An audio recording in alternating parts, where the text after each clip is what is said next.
Hi everybody, this is the Canadian witch for the Witch's Voice. I'm sorry, I was doing the video on the YouTube website and it decided to hate me. I tried it 5 times and it crashed on me, so I'm doing it on my iPod, so I'm sure that it won't have that issue. So yeah, the topic this week is solitary versus covens, the pros and cons. Me personally, I'm part of a eclectic coven and I also practice alone. Most of the time alone, but I do the sabbats with the coven and sometimes the esbats if we can get together. So yeah, the pros for solitary, I'd say it's the possibility of having that personal bond with the elements and the god and goddess, which when you're in the coven, you're a bit limited because even if you can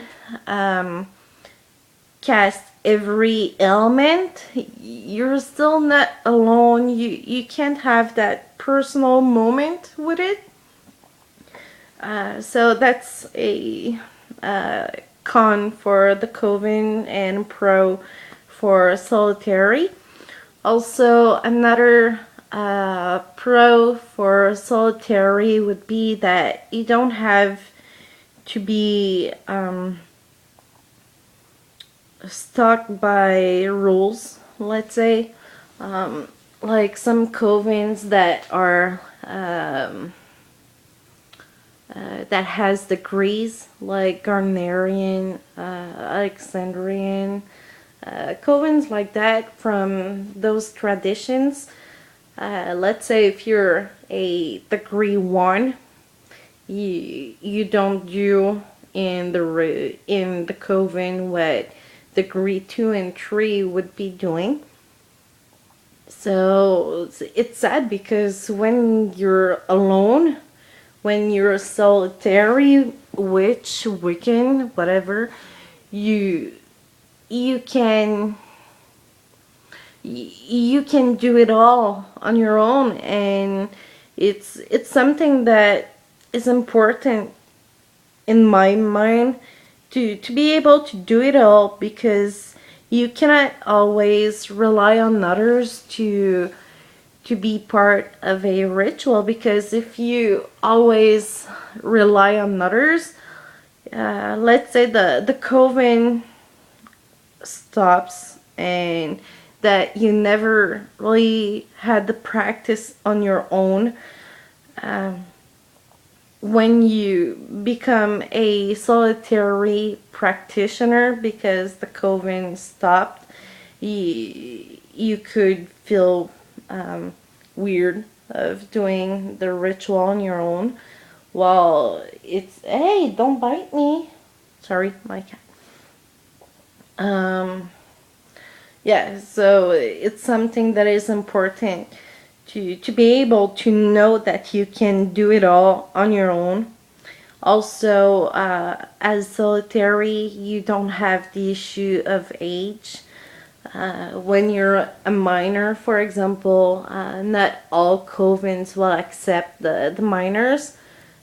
Some will accept if they're the childrens of the members, but besides that, they are refused.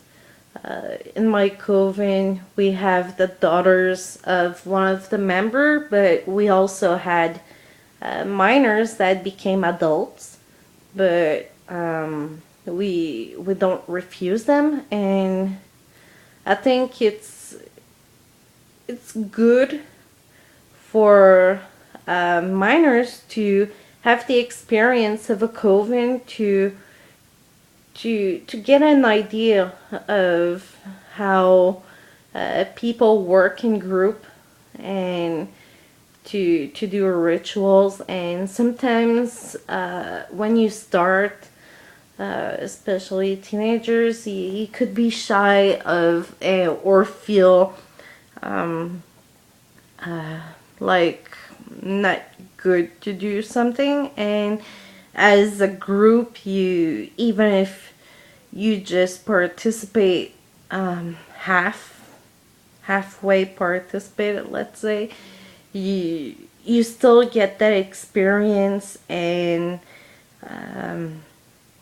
you can learn, but still, like in my coven, we don't have degrees, and everybody casts every element together as a group, so nobody is left out. Everybody can participate, and that's something that is a pro. As for covens that are open, there's also the issue, I could say. I know I'm like jumping from pro to con, but I'm trying to do it fast because I'm limited in the time. Yeah, so there's like covens that could have skyclad rituals, and not everybody is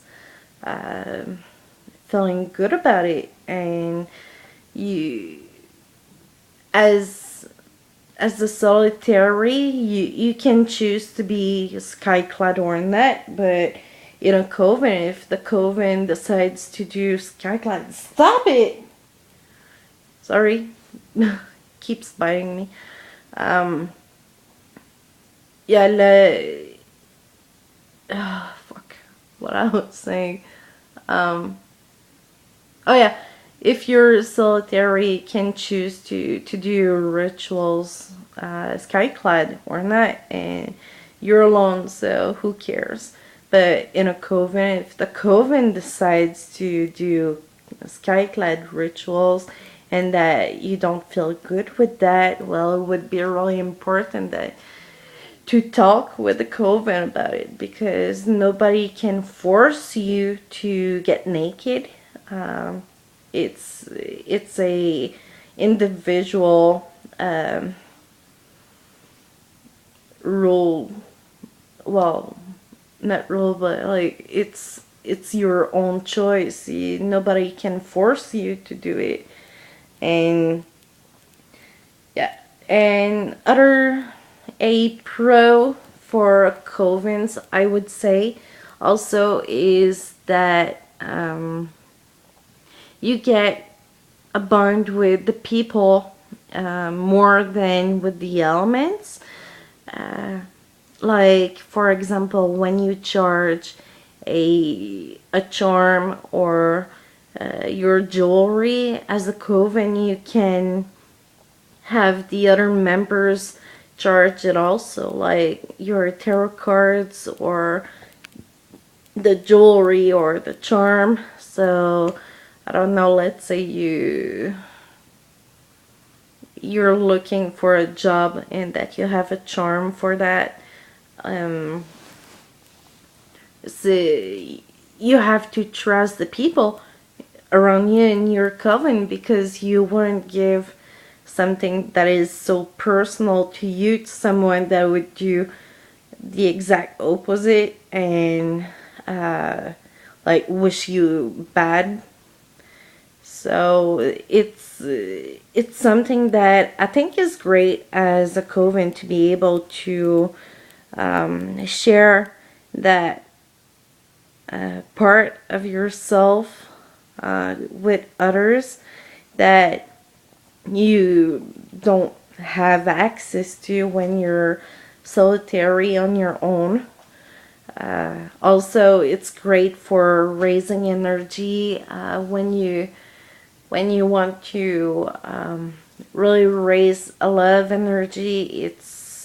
It's a great thing to be in a group and be able to experience it, which you can raise energy on your own, but it's just not the same as with in a coven, that you're multiple people and you double and triple and quadruple, and anyway, the energy.